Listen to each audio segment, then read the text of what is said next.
আপনারা দেখছেন রাজ্যে ক্রমবর্ধমানভাবে খুন, ধর্ষণ, অপহরণ আজকে নিত্যদিনের ঘটনা হয়ে যাচ্ছে।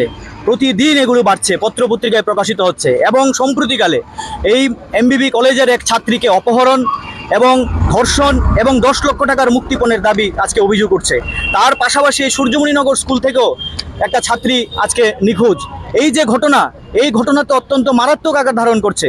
এই কিছুদিন আগেও আপনারা জানেন যে এজিএমসি হোস্টেলের মধ্যে এক দুষ্কৃতী গিয়ে ছাত্রীকে, মেডিকেল পড়ুয়া ছাত্রীকে আক্রমণ করেছে। তাহলে এই যে ঘটনাগুলো বাড়ছে, তার আমরা এগুলির তীব্র প্রতিবাদ জানাচ্ছি এবং আজকে আমরা 4টি দাবি নিয়ে আমরা এখানে এসেছি।